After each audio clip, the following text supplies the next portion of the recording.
Belum, Mbak. Iya, pemirsa, Anda kembali di Morning Show. Kita langsung saja mempraktekkan. Kita dari TK Kuncup ya, atau dari TK Mawar. Kembang Kuncup.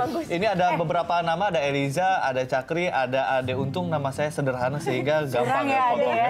Tapi kalau hurufnya makin rumit, iya, susah nih belok-beloknya. Tapi ini kalau kita lihat memang cara pemegangan cutternya seperti memegang pensil ya, Mbak Dewi di sini. Terus kalau Iya.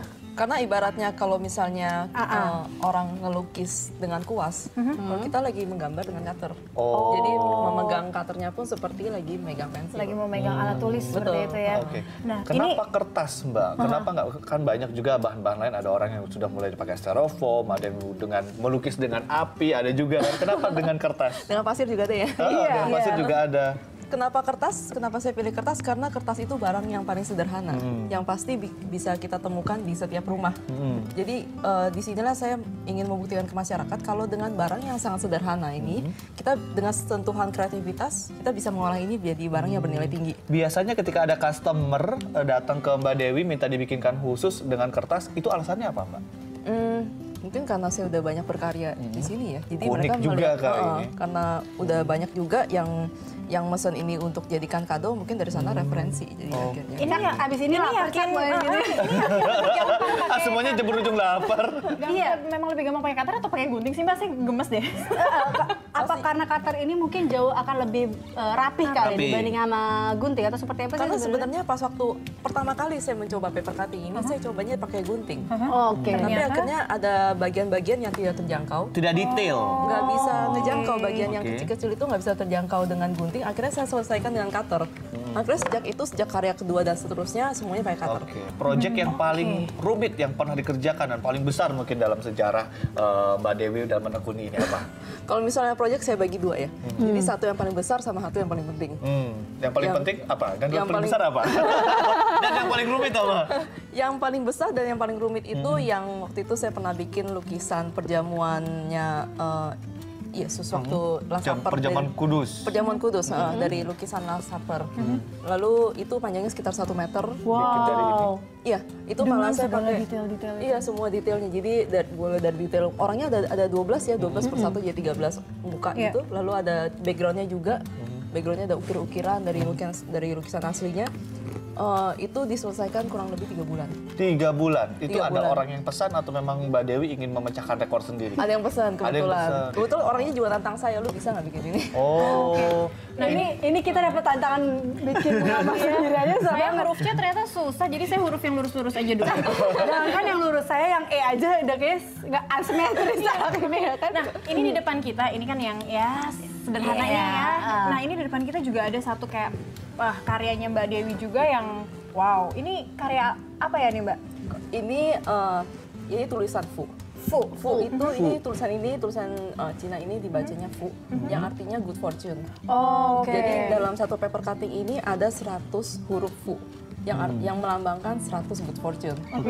Gitu. Biasanya orang-orang dari keturunan biasanya menyukai ini buat dipajang di rumahnya untuk mendatangkan keuntungan yang banyak di rumahnya. Saya mau dong. Tapi tadi kan Mbak Dewi cerita tuh yang paling berkesan adalah membuat tadi gambar Itu yang besar. Nah, kalau yang paling sulit itu apa? Yang paling sulit dan waktu itu yang paling bikin deg-degan juga.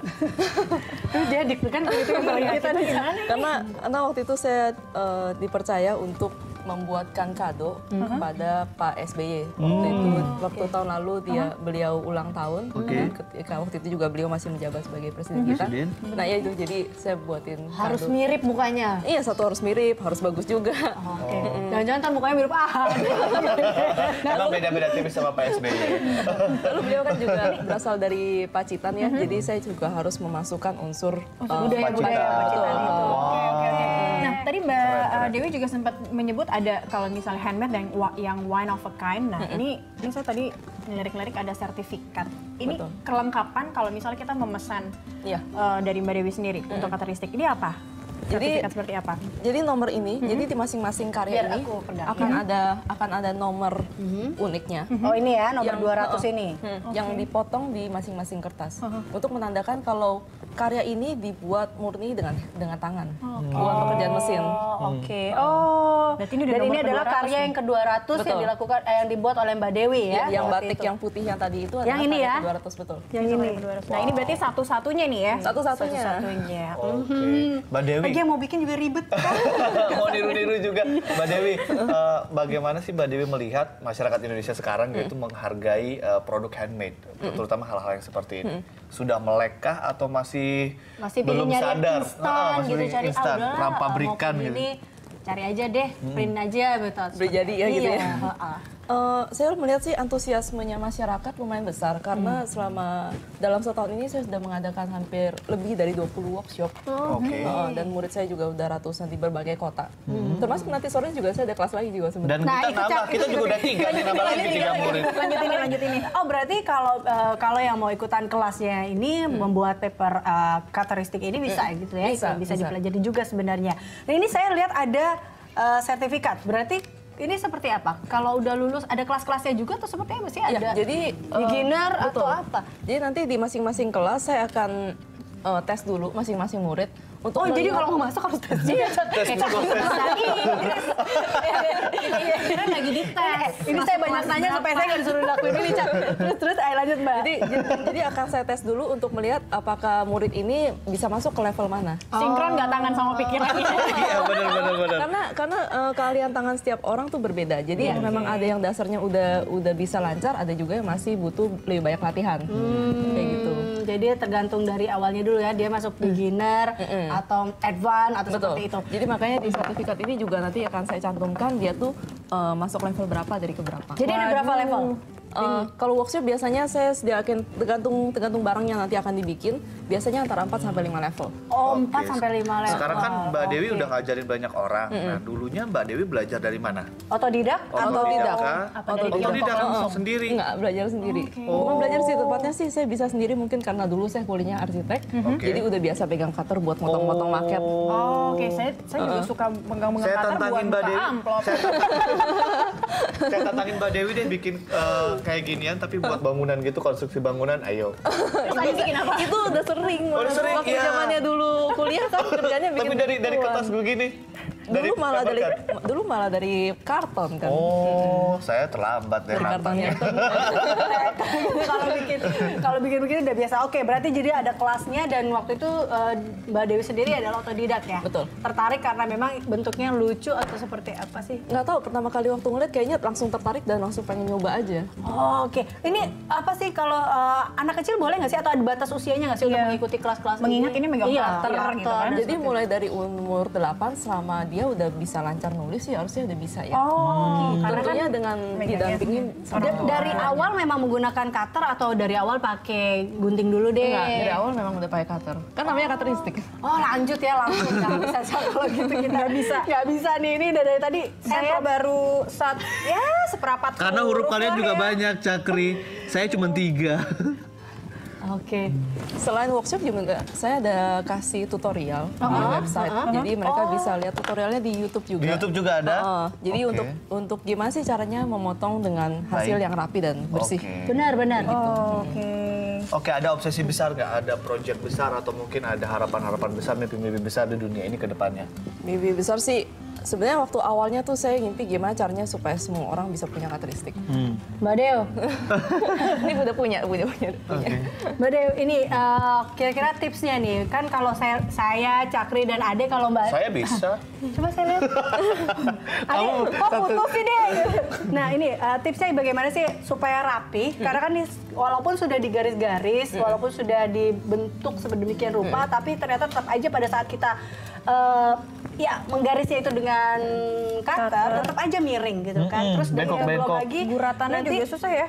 Betul, belum lagi nanti ini abu-abunya masih kelihatan juga seperti itu. Terus supaya tidak lepas satu sama lainnya, ya kayak gitu, itu bagaimana? Itu tipsnya. Harus lebih teliti sih pas waktu ngegores itu pastikan kalau pertama kali ngegores langsung terpotong. Jadi jangan berkali-kali tarik garis. Karena nanti akan mengeluarkan si serabut kertasnya itu. Ya udah. Tapi kalau saya sih melihat ini semua adalah ujian kesabaran, Mbak. Iya betul. Benar bener ya. Ini pahalanya buka puasa, mengetes kesabaran dan itu tadi sinkron antara tangan kita sama otak kita. Berarti lebih harus teliti dan jangan menggores lebih dari 1 kali ya. Nanti 1 kali udah harus langsung Saya udah hampir menggoreng selesai. gitu ya. Pertama kali langsung. Oke, baik. Ada udah selesai. Waduh, Kebalik. Iya, saya buat dari ininya juga loh. Buat ininya Mega Ini Mesra. loh, Mbak Dewi, apakah memang sengaja diputus atau harusnya bisa memang nyambung? sengaja diputus sih. Oh, oke, bagus Adik. Kamu hebat. Punya saya Sukses ya. belum berhasil. Punya saya masih harus ada ekstra kerja keras lagi. Cakri, Lalu Ini punya saya sertifikat. ini dia. Curang. Ini saya punya saya. Aduh, bagus ya. Semoga saya. Terima kasih Mbak Dewi udah ngajarin kita untuk Iya. cara karakteristik ini dan juga tips-tipsnya lainnya. Tips-tipsnya Langsung jadi loh dari, jadi inspirasi ya kita bisa paperistik, buat juga Paper ya. cutter artis. Paper cutter Cutter artis pertama di Indonesia. Oke. Fu. Sekali lagi thank you Mbak Dewi dan pemirsa Morning Show masih akan kembali dengan rangkaian informasi menarik lainnya. Tetaplah bersama kami.